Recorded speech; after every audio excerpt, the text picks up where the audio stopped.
Every day, food is produced in quantities large enough to feed the entire planet.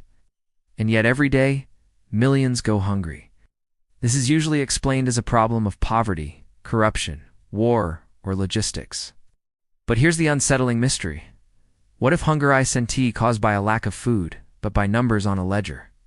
What if somewhere far from farms, kitchens, and grocery stores, a quiet financial system decides who can afford to eat and who cannot? No elections, no headlines, no announcements. Just balances, credits, debts, and consequences. To understand how this invisible ledger came to control survival itself, we have to trace a long chain of decisions stretching back centuries that slowly transformed food from nourishment into a financial instrument. For most of human history, food was simple. You grew it, you traded it, you stored it. Communities lived close to their supply. Famines happened, but they were usually caused by droughts, pests, or war, not spreadsheets. This began to change with industrialization. As cities expanded and populations exploded, food systems centralized. Railroads, shipping lanes, and global trade connected farms to distant markets. Efficiency increased, costs dropped, profits rose. But something else happened too.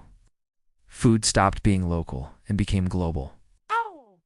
And once food went global, it entered the world of finance. The roots of the global food ledger trace back to colonial empires.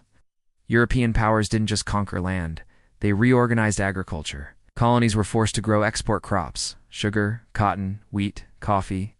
Local food systems were dismantled. Dependence was engineered. The ledger began here. Colonies exported food. Empires imported wealth. Debts were imposed. Currencies were controlled. Hunger was no longer accidental. It became manageable.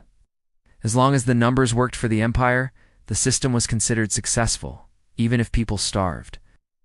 Fast forward to the 20th century, 2 world wars demanded unprecedented logistics. Governments learned how to track resources, calories, supply chains, and prices at scale.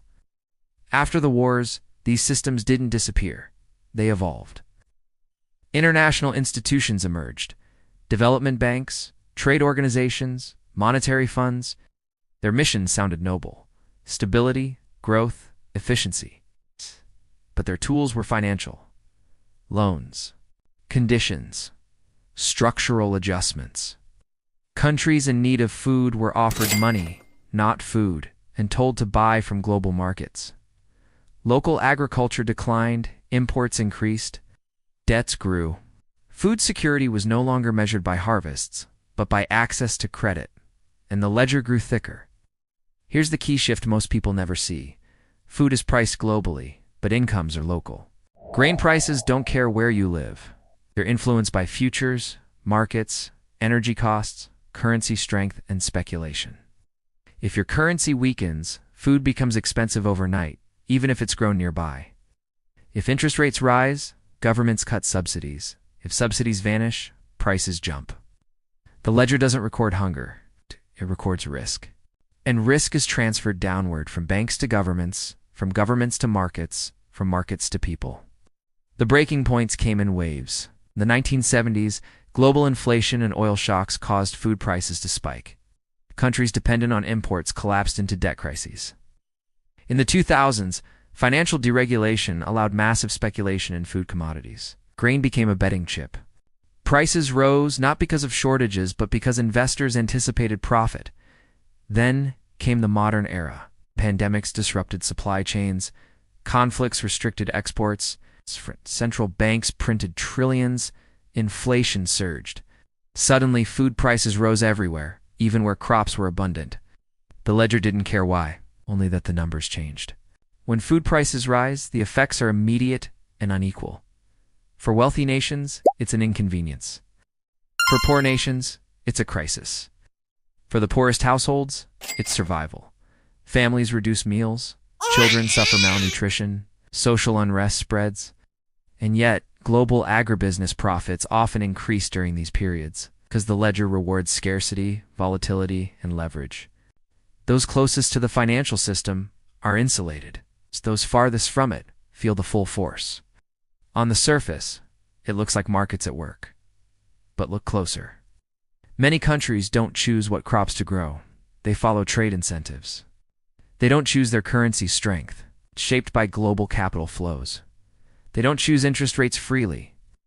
Debt obligations decide that. The ledger creates the illusion of freedom while locking outcomes in place. You can farm, you can work, you can try. But if the numbers move against you, effort isn't enough. Over the decades, countless solutions have been proposed. Food aid, subsidies, price controls, emergency loans. But most fixes treat symptoms, not structure.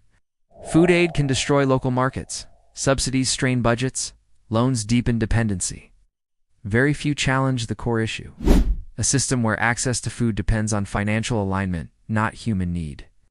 As long as food remains tied to speculative markets and debt-driven currencies, hunger remains acceptable collateral damage. The ledger balances even if people don't. Today, the same pattern appears again and again. Countries with strong currencies import cheaply and waste food. Countries with weak currencies export food while their populations struggle. Investors profit from volatility. Governments manage unrest, not causes. Technology has improved. Data is instant. But the logic hasn't changed. Food flows toward money, not mouths. And the ledger keeps score. Here's the most uncomfortable truth. The global food system works exactly as designed. It prioritizes efficiency over resilience, profit over redundancy, finance over nourishment. Hunger isn't a failure of the system. It's a byproduct the system tolerates. Hunger today is less about production and more about financial access. Global food prices are controlled by systems far removed from farms and families. As long as survival depends on debt-based money, inequality will decide outcomes. As digital currencies, programmable money, and automated markets expand, the ledger is becoming faster and colder. Decisions that once took months now happen in milliseconds. The question isn't whether the system will change. It's whether human survival will ever be removed from its balance sheet. Because when food becomes just another number, someone always ends up eating less. If this changed how you see food, money, and power, subscribe. Because the ledger doesn't just decide who eats today, it's shaping who gets to eat tomorrow.